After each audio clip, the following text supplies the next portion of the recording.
Audio Jungle.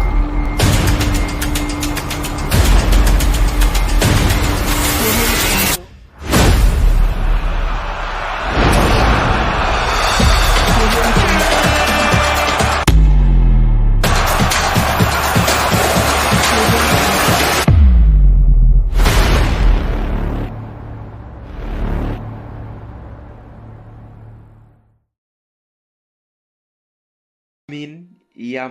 Lamine Yamal. Bonsoir à toutes et à tous, bienvenue dans cette nouvelle vidéo sur ma chaîne Lamine Doski. Avant tout, d'abord, je vous demande encore une fois de vous abonner, activer la cloche de notification pour ne rien rater des prochaines vidéos.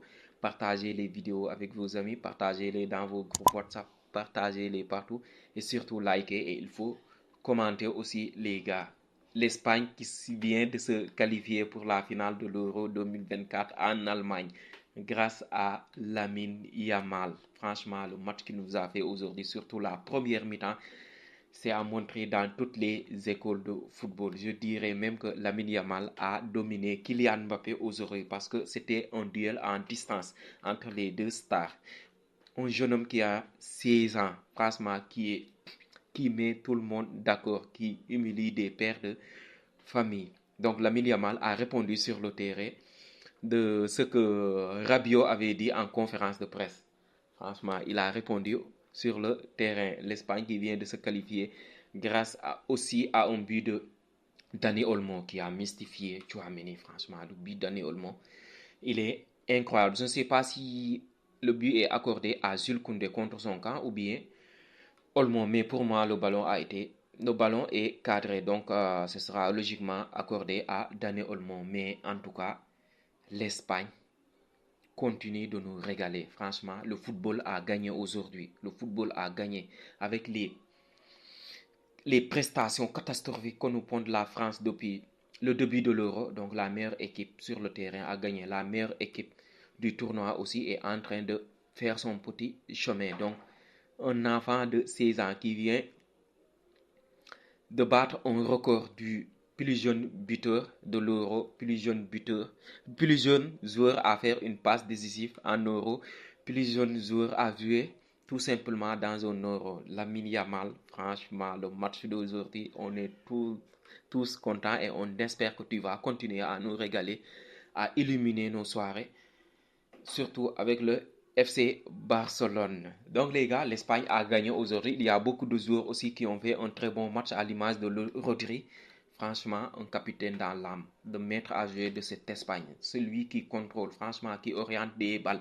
Avec Fabian Ruiz aussi qui m'a choqué encore une fois aujourd'hui, qui fait un match extraordinaire. Je ne sais pas qui sera le joueur de ce tournoi, mais ça va être très difficile. Ça va être très difficile pour choisir un, parce qu'il y a Rodri, il y a Lamine Yamal, même s'il est trop jeune. Franchement, il a déjà gagné le meilleur jeune joueur. Franchement, Lamine Yamal, il a mis dans sa poche le meilleur jeune joueur du tournoi. Mais qui sera le meilleur joueur de ce tournoi? Franchement, ça va être très difficile. Donc, les gars, comme je l'ai dit, la meilleure équipe a gagné parce que la France, ils n'ont rien proposé. Certes, la France qui a ouvert le score grâce à un but de Colomwani dès les premières minutes avec une passe magnifique, une passe décisive magnifique de Kylian Mbappé. Kylian Mbappé d'ailleurs qui a été invisible, catastrophique, nullissime.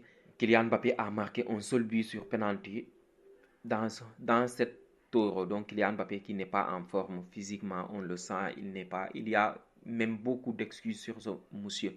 Il y a beaucoup d'excuses sur Kylian Mbappé. Non, il n'a pas fait une préparation physique exceptionnelle comme à l'accoutumée. Non, il n'est pas bien. Non, c'est le PSG qui l'a cramé. Non, c'est lui, Enrique. Non, arrêtez les excuses. Franchement, c'est Kylian Mbappé qui nous avait dit, tu ne me parles pas d'âge. Si tu es bon, tu es sur le terrain, tu joues. Et si tu n'es pas bon, tu es sur le banc, tu regardes les autres jouer. Donc aujourd'hui, il fallait le mettre sur le banc et qu'il regarde les autres jouer. Donc l'Espagne a gagné aujourd'hui. Il y a beaucoup de choses à dire. Beaucoup de choses à dire. Le gardien d'Espagnol, Unai Simon, mais franchement, Unai Simon, les erreurs qu'il commet à chaque match, les boulettes, heureusement pour les Espagnols. Donc, après l'ouverture du score de la France, l'Espagne a continué. L'Espagne ne panique pas. L'Espagne a continué de jouer son football.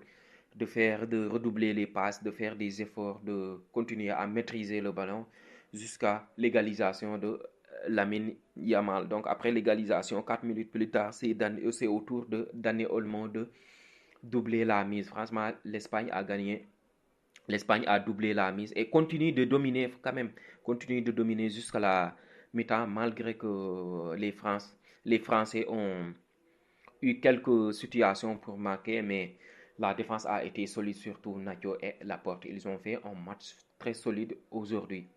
Donc après la pause en deuxième mi-temps, les Espagnols ont magnifiquement géré le match avec le contrôle de la balle, des redoublements de passes, franchement, une gestion, une possession.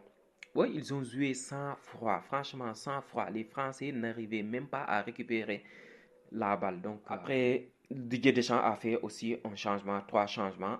Du coup, Barcola a un peu dynamisé le match. Il a apporté une nouvelle énergie, franchement.